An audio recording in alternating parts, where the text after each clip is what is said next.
में हम लोग देख रहे हैं महाभारत के वन पर्व का अध्याय संख्या चैप्टर नंबर 65।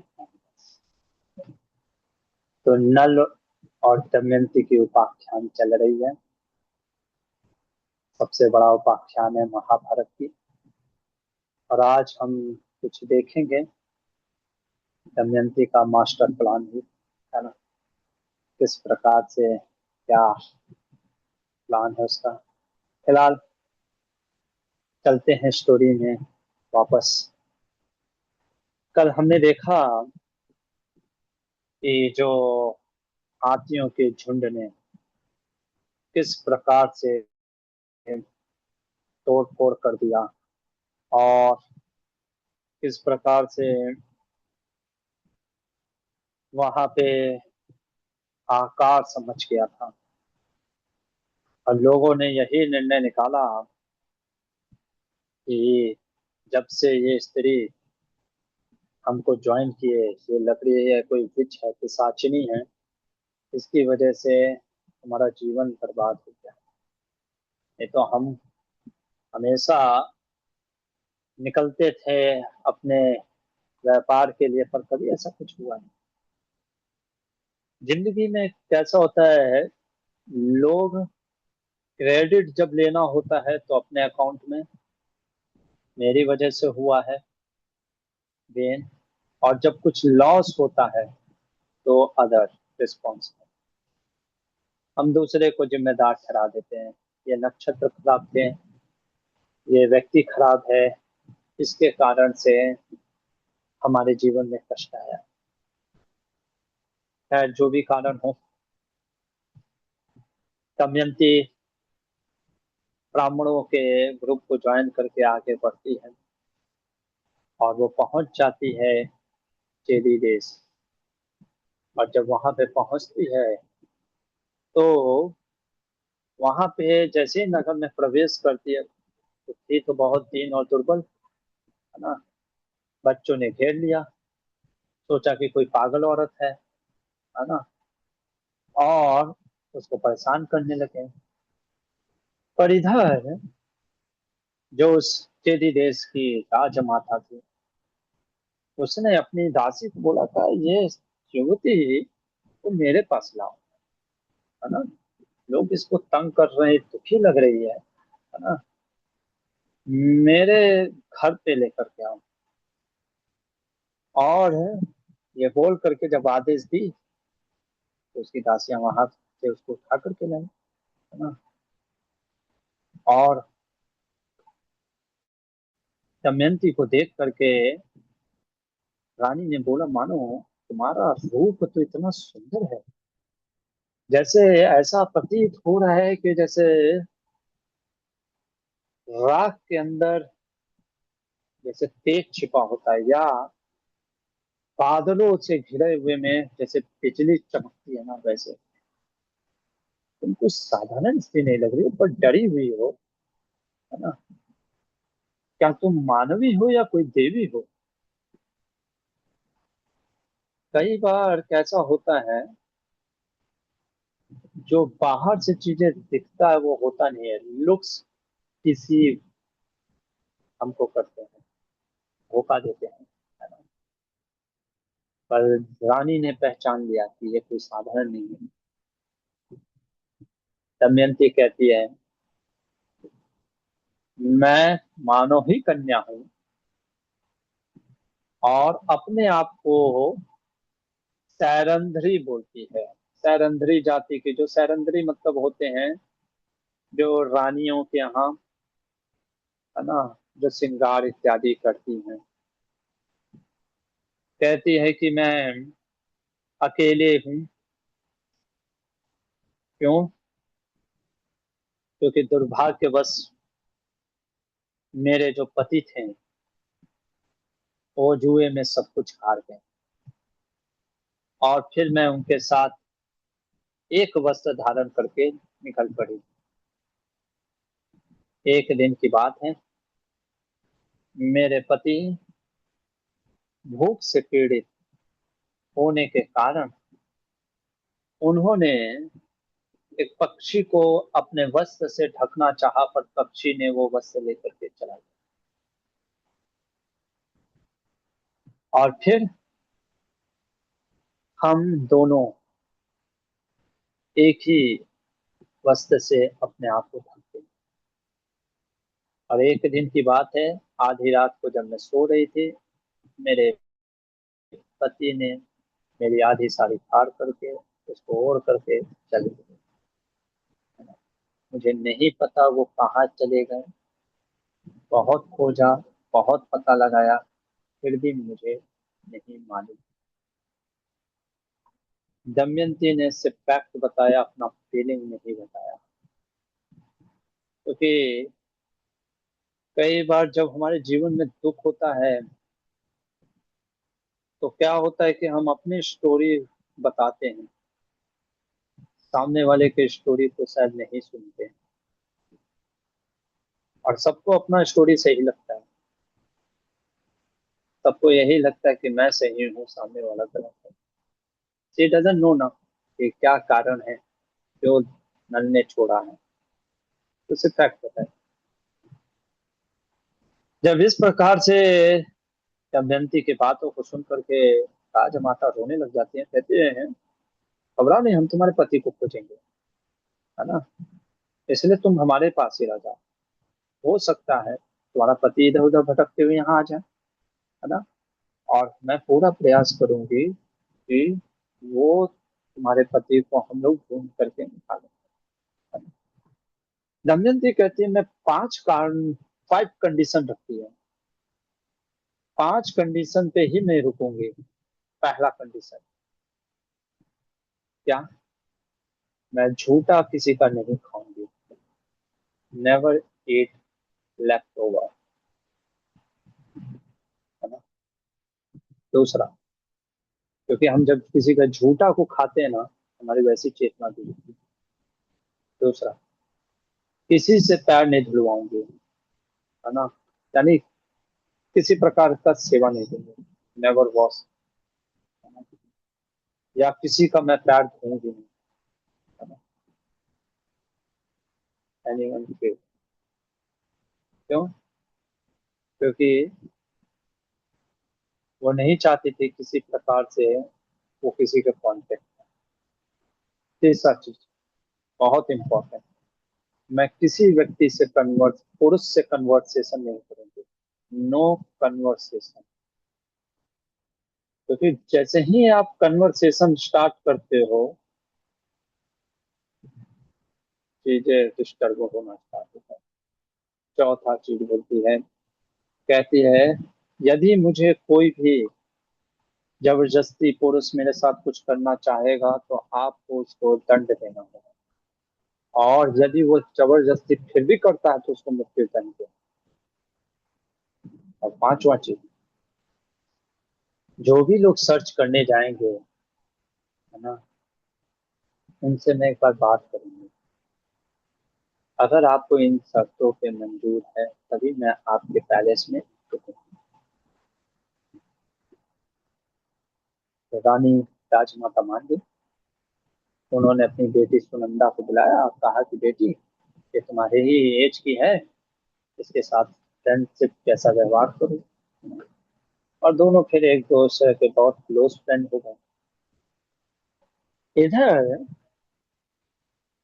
वैशंपायन बृहदस्व मुनि राजा युधिष्ठिर को कहते हैं, नलो राजा विशांपते। नल जो थे वो भी बहुत दुख में थे, और एक जंगल में प्रवेश किए एक दिन। उन्होंने वहां पे एक आवाज सुनाई दिया, जैसे मानो कोई उनको बुला रहा हो। तो उनको ऐसा लगता है कि ये मेरा हेलुसिनेशन है क्या, है ना, मुझे कौन पहचान सकता है, वो भी इस घने जंगल में। और करीब आया तब उसने देखा, नल मेरी रक्षा करो।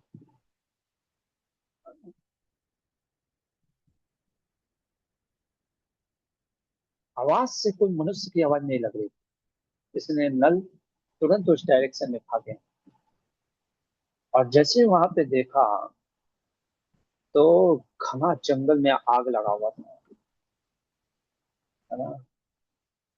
और उस घने जंगल में आग लगा में नल उसमें कूद करके देखते हैं और सरप्राइज हो जाते हैं और पीछे थोड़ा सा हट जाते हैं, क्योंकि उनको दिखता है half human half snake, Nagraj.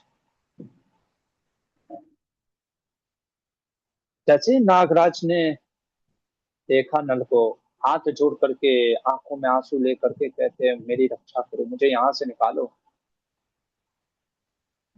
मानो नल का सोच रहे थे कि भाई ये खुद क्यों नहीं निकल रहा है, ये तो नाग है, क्यों नहीं निकल रहा है। तब हम कहते पहले आप मेरी रक्षा करो। कहते ठीक है। नल के प्रति नल में कंपैशन आ गया, उसने उठाया। जैसे ही उसको उठाया, वो अपना साइज एकदम इतना छोटा कर लेता है। नल तो बड़ा आश्चर्यचकित हो जाते हैं। उसको उठा करके दूर कहीं पहाड़ पे लेकर के आते हैं, पर्वत पे, तो वहां पे रखते हैं। और फिर वो कहता है घबराओ नहीं, मैं करकोटक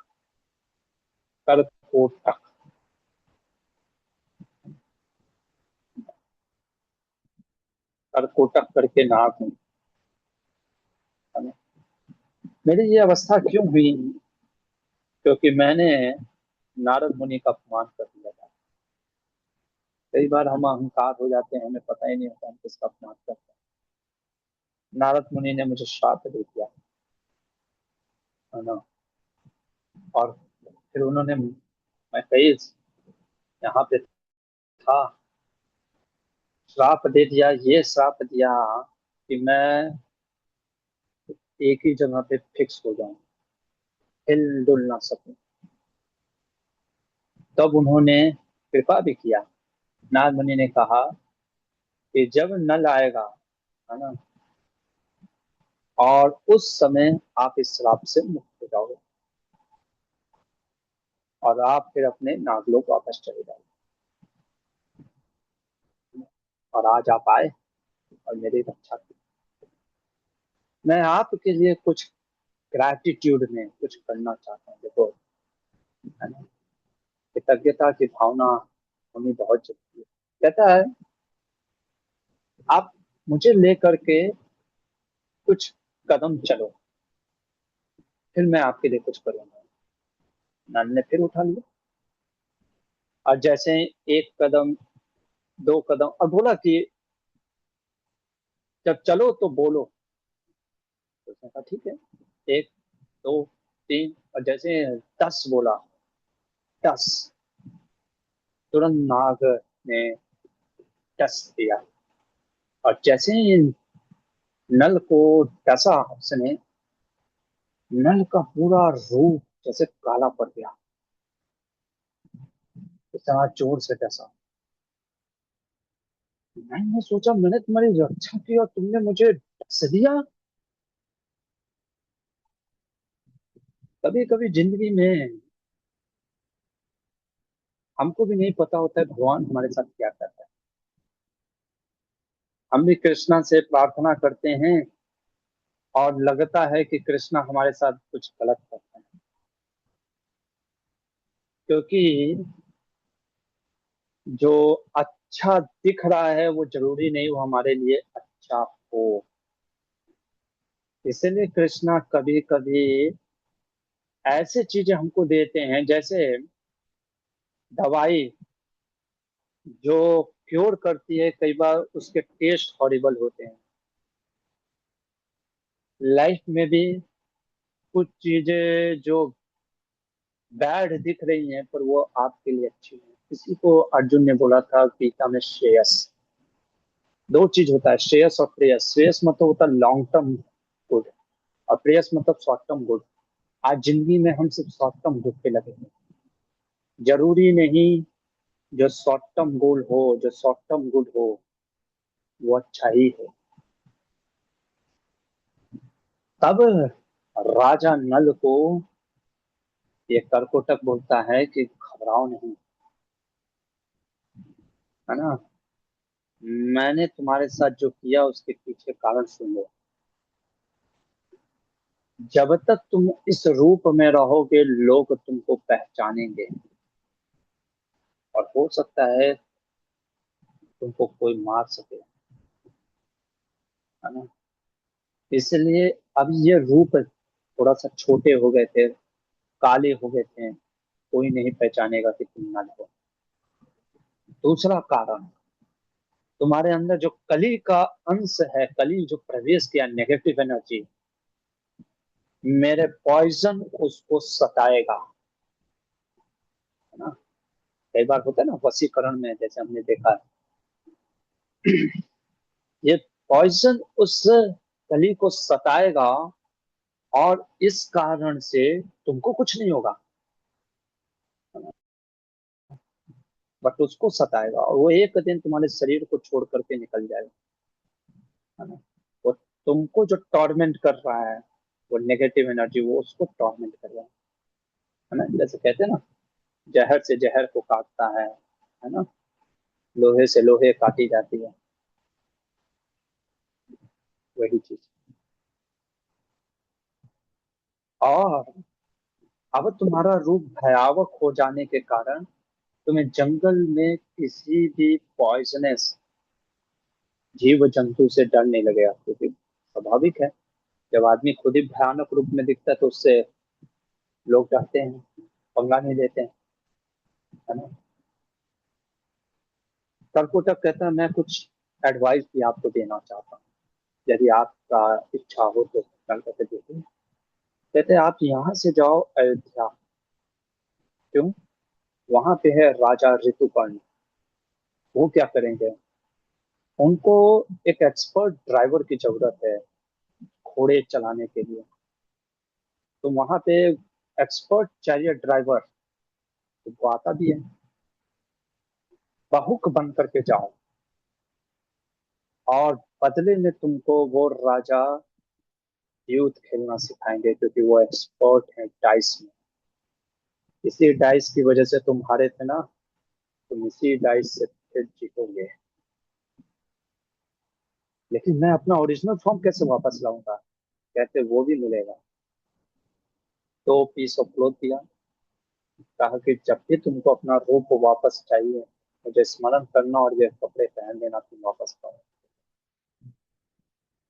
है ना। जिंदगी ये ऐसे ही, ये संसार ऐसे ही है। मिस फॉर्च्यून में भी फॉर्च्यून पैकेज करके आता है, बस उसको अनपैकिंग करने आना चाहिए। नल वहां से उठे, अयोध्या नगरी गए। अयोध्या नगरी में राजा ऋतुपर्ण के पास गए। अच्छा देखो, राजा ऋतुपर्ण के पास याद है, इसी नल का सारथी वार्ष्णेय भी था, और पहचान नहीं पाया। कई बार अपनी पहचान को छिपाना होता है, सही समय पे बोलना होता है। राजा ने पूछा, हाँ भाई, बताओ, मैं आपकी क्या मदद करूं।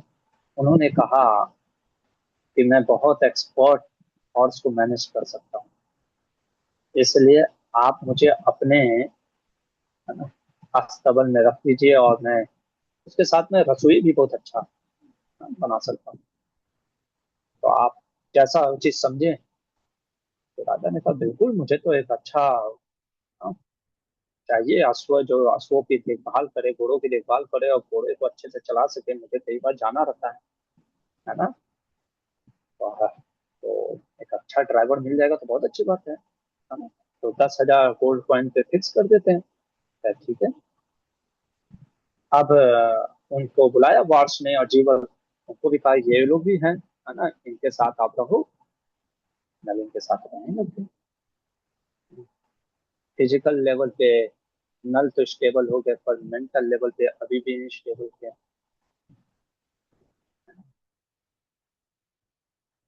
क्योंकि कई बार मेंटली हमारा इंस्टेबिलिटी बना रहता है। इधर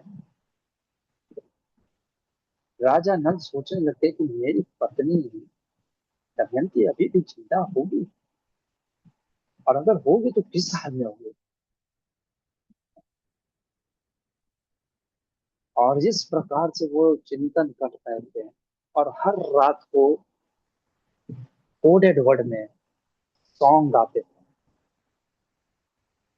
जीवल करके जो उसके साथ था, वो रोने लगता है। वो कहता है कि तुम हर रात को ये ऐसा दुख भरा सॉन्ग क्यों सुनते हो, क्या इमोशंस है।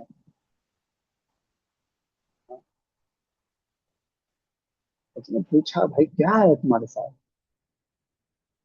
तब वो उसने उस अपने डिस्क्लोज नहीं किया डिटेल को, बट उसके फीलिंग ऑफ सेपरेशन को उसने जाहिर करने का प्रयास किया।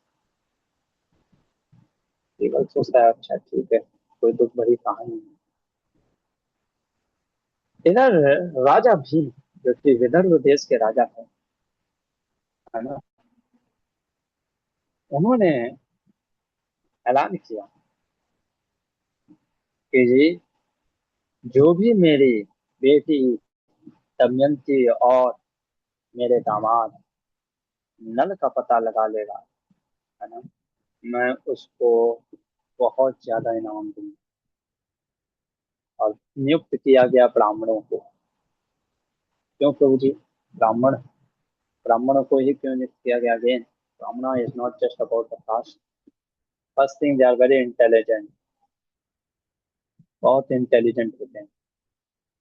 सिर्फ इंटेलिजेंट की बात नहीं, दूसरा कारण क्या होता है ना, वो कंटेंट होते हैं, संतुष्ट होते हैं।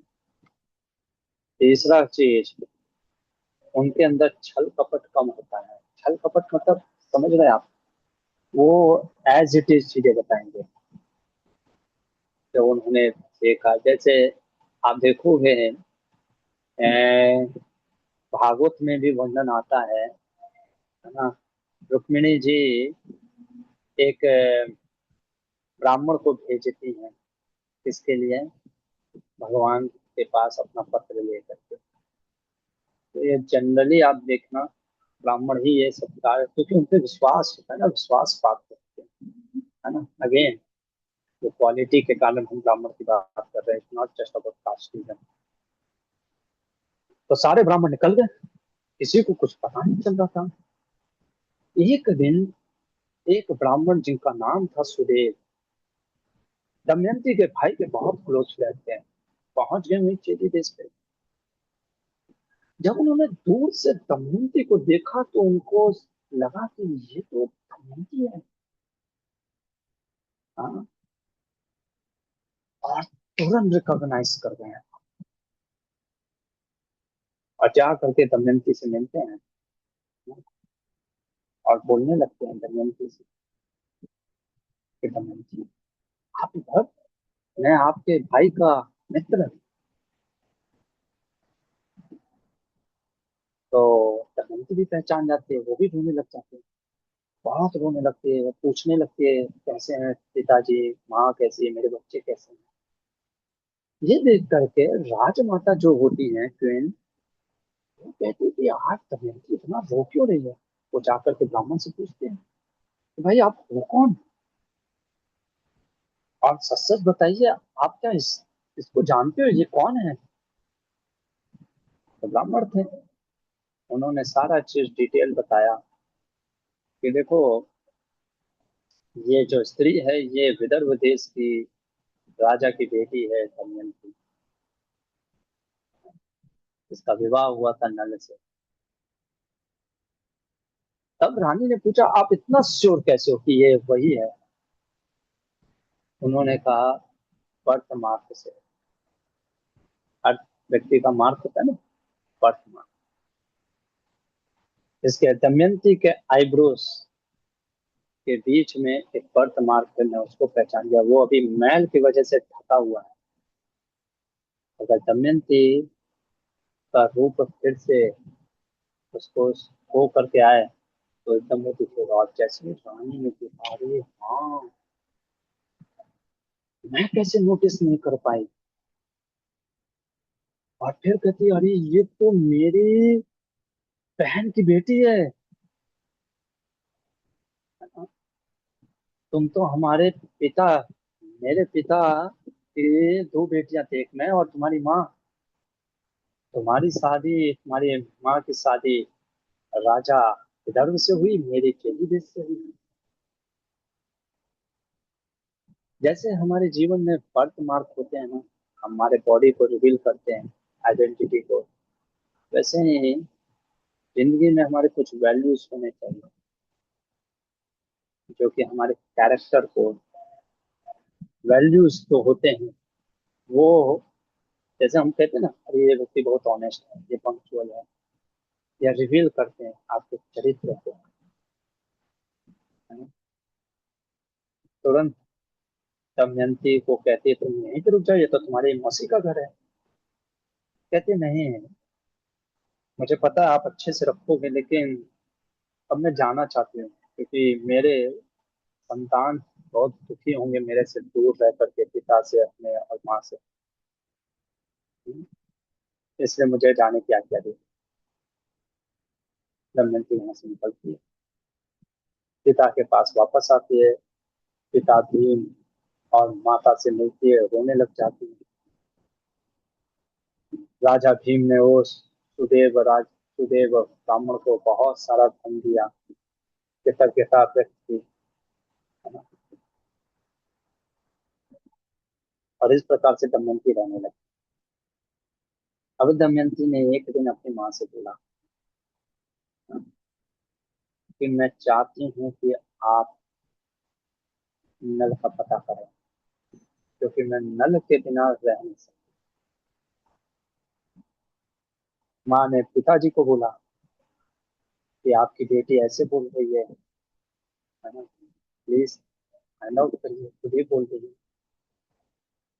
तब उसके पिता ने सारे ब्राह्मणों को फिर से बुलाया, और जब ये ब्राह्मण सब को बोला कि जाओ नल को पता करो, तो अब ऐसे कैसे नल को पता किया गया है? तब दमयंती ने जो भी ब्राह्मण जा रहे थे उनको कहा कि एक आप गीत गाना, है ना, कोडेक फॉर्म में, क्योंकि जो वही व्यक्ति समझ पाएगा जो नल। अब कहती है कि गीत ये है, बोलना कि जुआरी, तूने अपनी पत्नी को बीच जंगल में क्यों छोड़ करके चला गया था, अर्ध नग्न करके क्यों छोड़ के चला गया था, क्यों अपनी जिम्मेदारी को छोड़ करके भाग गया था, जो हमेशा काइंड होता था आज अनकाइंड कैसे हो गया। ये दुख में बोल रही है ना? ऐसा नहीं कि, लेकिन यहाँ से एक चीज मैं सोच रहा था, कई बार हम जल्दी कंक्लूजन में पहुंच जाते हैं कि ये व्यक्ति ऐसा क्यों करता है। हम सामने वाले के स्टोरी को सुना ही नहीं कि भाई उसकी भी तो स्टोरी सुन लो, उसके उसने भी कुछ किया है, कुछ कारण से किया होगा, यू डोंट नो। आप जैसे ही कंक्लूजन में पहुंच जाते हो, लाइफ में और कंफ्यूजन बढ़ता है, without understanding. Conclusion is like, वो दलदल के समान है जो आपको नीचे धस लेता है ना? इसलिए let us here the story of other person also.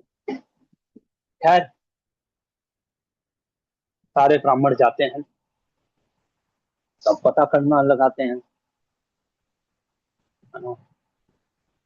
हाँ, जाने से पहले दमयंती कहती है ये चीज कभी नहीं बोलना कि किसने ये बात आपको बताई है, बोली है ये की। और जो भी आपसे पूछने आए, अच्छा ये कहाँ से, कोई उसका सारे रूट, सारे बातचीत आप मुझे आकर के इन्फॉर्म करेंगे, है ना? और जो भी पॉसिबल हो इंफॉर्मेशन उसके बारे में पता कर लें। तो सारे लोग निकल गए, सब जगह जाते हैं, कुछ नहीं पता चलता है। कुछ महीने बाद एक ब्राह्मण होते हैं जिनका नाम होता है पर्णा। वो आते हैं और पर्णाद बोलते हैं दमयंती को, मैं आप राजकुमारी, मेरे पास एक कुछ इंफॉर्मेशन है। दमयंती कहती है क्या? मैं गया था अयोध्या नगर। हम्म, जब मैं वहां पे आपकी बात को सुनाया, गीत को सुनाया, उस चीज को किसी ने कुछ नहीं इतना बोला।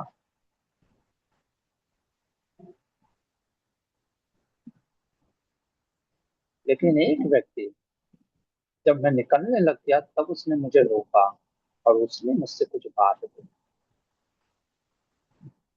दमयंती ने कहा कौन था? कहा कि वो पहुक करके अपने आप को बताया कि वो ड्राइवर है राजा ऋतुपर्ण का। उसने बात बोली, क्या बोला उसने? उसने ये बोला, जो व्यक्ति हमेशा काइंड रहता है और अगर अनकाइंड हो गया एक दिन, जानने का प्रयास तो करो वो अनकाइंड क्यों हुआ।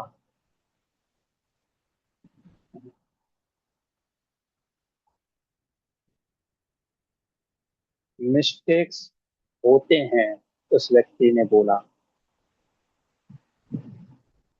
और मिस्टेक को कभी कभी क्षमा कर देना चाहिए।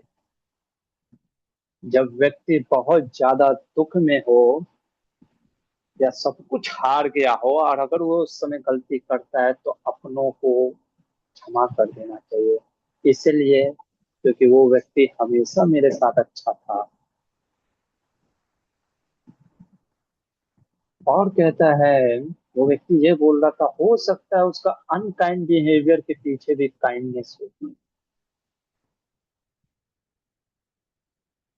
क्यों? क्योंकि हो सकता है उस जुआरी ने जिसने छोड़ दिया,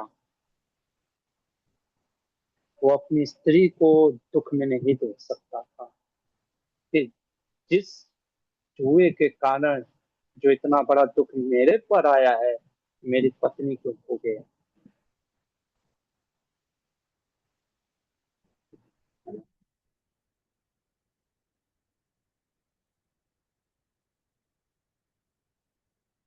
मैं अपनी पत्नी को बहुत अच्छे से जानता हूँ।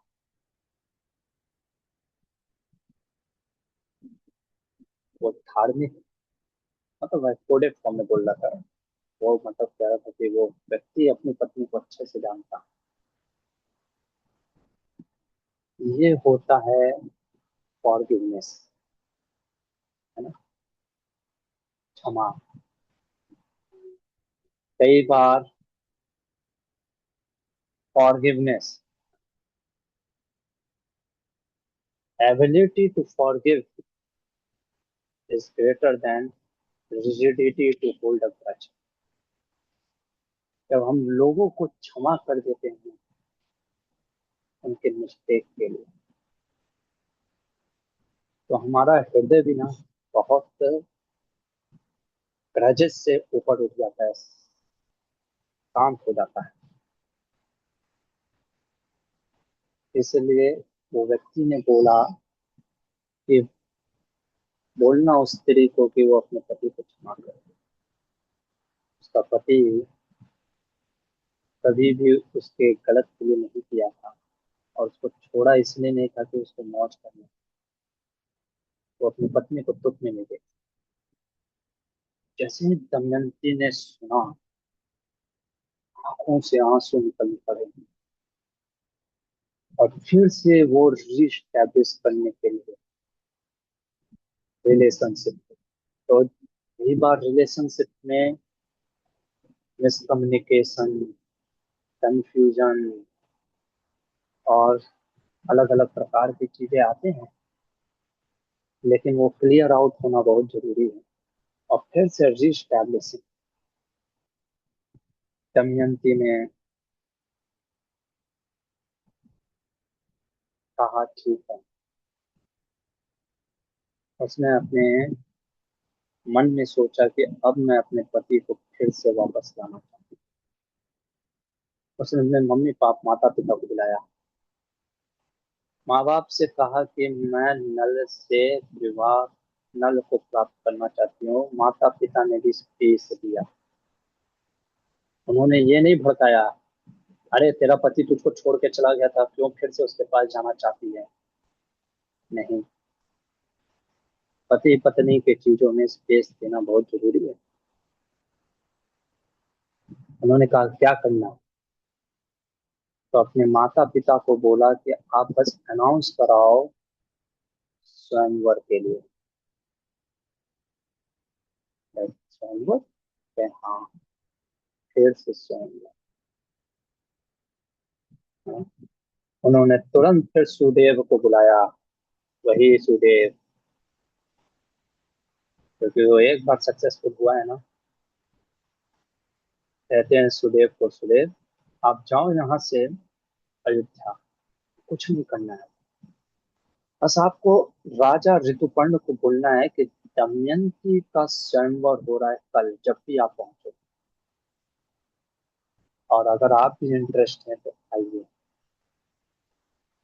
क्योंकि दमयंती को नहीं पता कि उसके पति अब जिंदा हैं या नहीं है, देयरफॉर वो रेडी है दूसरे स्वयंवर के लिए। ये बोल करके दमयंती ने भेज दिया सुदेव को। अब सुदेव जाता है। सबसे बड़ी बात है, नल को जब पता चलेगा कि अब उसकी ही पत्नी का स्वयंवर हो रहा है, अब वो कैसे रिएक्ट। अरे कृष्ण, कहीं पे रुकते मैं समय नहीं देख पाया था। क्या स्टोरी बहुत लंबी है, लेकिन मैं छोड़ना भी नहीं चाहता, क्योंकि इसमें हर एक पग पग पे व्यास मुनि कुछ सिखा रहे हैं। विशेषकर अर्थ यहाँ पे सिखा रहे हैं रिश्तों के बारे में, क्योंकि ऐसे रिश्ते हैं, अर्थ सिर्फ पैसा ही नहीं होता है, रिश्ते भी। किसी का कोई क्वेश्चन या कोई कमेंट है?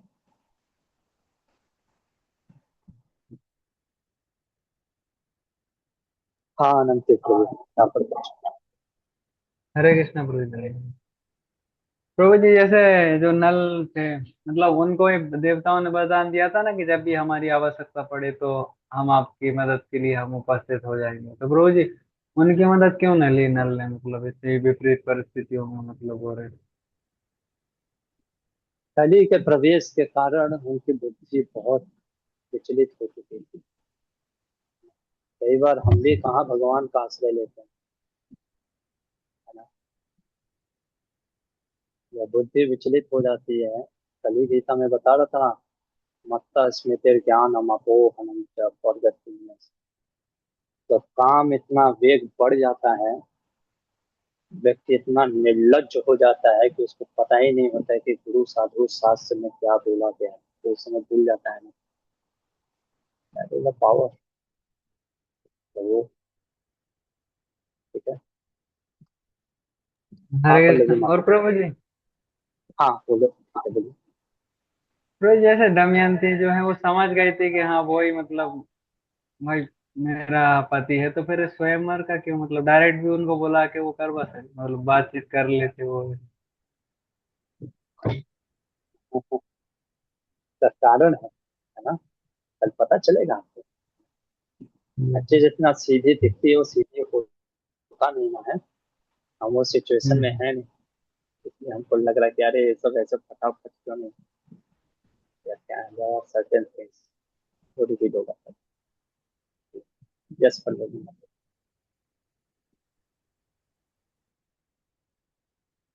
हरे कृष्णा दंडवत प्रणाम प्रभु जी। जैसे बृहदश्व मुनि युधिष्ठिर महाराज से बोल रहे हैं, और इससे पहले भी बहुत सारे ऋषि मुनि आकर गए, उनको बहुत सारी ज्ञान की बातें बताई, जिन्होंने क्षमा के बारे में बताया कि प्रभु जी, लेकिन जो शांत रहता है, जो कुछ मांगता नहीं, तो उसको क्यों इतना बताया जा रहा है? दुष्ट है वो, तो दुष्ट को इजीली मिल रहा है सब कुछ। और जैसे घर में भी जैसे दो बच्चे, दो तीन बच्चे हैं, जो शांत है उसको ग्रांटेड ले लेते हैं कि हाँ ठीक है ये कुछ नहीं मांगता, तो या फिर उसको समझाया जाता है अरे तुम शांत रहो, तुम शांत रहो। और जो बच्चे तंग करते हैं तो उनको माँ बाप इजीली दे देते हैं। तो यहाँ भी पता नहीं क्यों, लेकिन मुझे ऐसा लग रहा है युधिष्ठिर महाराज को इतना सब दुखी भी है तो बोल रहे अरे तुम्हारा दुख कुछ भी नहीं है, नल का दुख देखो वो कितना है। तो क्यों प्रभु जी ऐसा? नहीं, हम ऐसे कंक्लूजन मत निकालिए कि प्रियदर्शु मुनि तथाकथित माता पिता के जैसे हैं, जो कि, है ना, आए हैं बस कि यारे तुम शांत बैठो। नहीं, वो किसी और कारण से आए हैं। वो तो स्वयं युधिष्ठिर ने पूछा था, मेरे से भी ज्यादा दुखी कोई है क्या?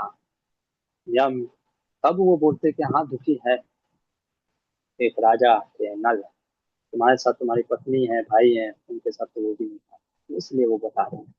पर उसके वो आए क्यों थे, अभी वो तो हम देखेंगे, 2-3 दिन के बाद पता चलेगा, है ना। ये मुनि आए हैं, व्यास मुनि ने भेजा है, तो इसके बाद ये कहीं वर्णन नहीं आता है, कहीं भी। आपने जहां तक मुझे लगा कहीं फिर इनकी कहानी नहीं आती है ना। देखो, मुनि वर्ड लोग ऐसे ही होते हैं, टीचर लोग ऐसे ही होते हैं। तो जिंदगी में आपके आते हैं, कुछ सिखाते हैं, फिर चले जाते हैं। क्यों? क्योंकि उनका जो लक्ष्य होता है ना, वो ग्रैबिंग, जो होल्डिंग मेंटालिटी उनके अंदर नहीं होती। अब रही बात, आपने ये प्रश्न पूछा कि जब दो बच्चे हो, एक हम देखते हैं जो कुछ नहीं मांगता वो शांत रहता है, और जो बहुत कुछ मांगता है उस पे ही माता पिता, ये माता पिता का थोड़ा सा पेरेंटिंग ध्यान देना चाहिए। देखो, वो बच्चा जो शांत है ना, युधिष्ठिर महाराज क्या बोलते हैं कि मैं, मेरे को धर्म इसलिए नहीं करता हूँ कि मुझे कुछ चाहिए, मैं धर्म इसलिए करता हूँ क्योंकि धर्म करना ही मुझे अच्छा लगता है ना। But that does not means कि कोई कुछ नहीं मांग रहा है तो माता पिता को उसका तिरस्कार कर देना चाहिए। अनफॉर्चुनेट कंडीशन है ये संसार का, यही। बट एक चीज है, भले ही कितना भी ले लो चीजें, धार्मिक व्यक्ति जो संतोष करता है ना, उस संतोष में ही आनंद होता है। देखना, युधिष्ठिर शांत है, पर दुर्योधन के मन में कभी शांति नहीं आती, अधर्म से कभी भी शांति नहीं आएगी। क्यों? क्यों प्रभु जी? उसका कारण यह है कि मन आपका हमेशा उद्विग्न रहेगा। मन की इच्छा कभी खत्म नहीं होगी, गीता में यही तो कृष्ण कहते हैं। तो दुष्ट व्यक्ति ये भले ही सोच ले आज उसको मिल जाएगा, उसको थोड़े देर के लिए सुख शांति मिलेगी, पर फिर नहीं। क्यों? भगवान कहते हैं ना, ये ही संस्पर्श जाप होगा, दुख यो न एवते। और ऊपर से तुम अधर्म से दुख भोग करना चाहते हो, तब तो डबल उसका इफेक्ट मारेगा, है ना। तो धार्मिक व्यक्ति वो इस चीज को समझता है, और वो इस चीज पे फोकस भी नहीं करता है। युधिष्ठिर महाराज तो बस ये सोच रहे हैं कि मेरा धर्म है क्या है, व्हाट इज माई धर्म, मेरा धर्म है शांत रहना, अभी मुझे अपने धर्म का पालन करना। इससे तो माता जी। जी प्रभु जी बहुत अच्छी से समझाया। और प्रभु जी देने वाले की तो भी ये गलती हो गई ना कि आ, जो शांत है उसको नहीं मिल रहा है, जो बिगड़ा हुआ है उसको दे रहे हैं, तो उसका जो आ, वो और बिगड़ता जाएगा प्रभु जी। फिर जैसे दुर्योधन का हो गया, भीष्म पितामह हो गए, विदुर जी ने तो बात उठाई थी, आ, धृतराष्ट्र हो गए। तो युधिष्ठिर महाराज को शांत शांत समझकर उनका तो वो तो धर्म के पथ पर निकल लिए, लेकिन यहाँ दुर्योधन को देखकर तो वो और बिगड़ रहा है। तो माने वो तो भी जो इस तरह दे रहा है उसका भी तो बहुत बड़ा गलती हो गया प्रभु। हाँ, गलती तो हो गया, इसीलिए उसका भी सर्वनाश हो। कर्मा बहुत पलट करके आता ना, तभी लॉ ऑफ कर्मा, है ना। देखेंगे धृतराष्ट्र का भी क्या होगा, देने वाला भी और लेने वाला भी, है ना। प्रभु जी तो मतलब सेफ साइड पर वही है जो धर्म के पथ पर चलेगा। हमेशा धर्मो रक्षति रक्षित, जितना हो सके धर्म का प्रयास करना, है ना। यही तो महाभारत सिखा रहा है। थैंक यू प्रभु जी। हरे कृष्णा दंडवत। धर्म कब फल देता है ये हमको भी नहीं पता, पर धर्म फल देता है। धर्म का सबसे बड़ा फल है कृष्ण की भक्ति, और कृष्ण की भक्ति में ही असली शांति है। कहते हैं ना, कृष्ण भक्त हमेशा शांत। तो ये चीज, ठीक है। चलिए रुकते हैं यहीं पे, समय भी बहुत हो गया। हरे कृष्ण। महाभारत ग्रंथ की जाए। चलो प्रभुपाद की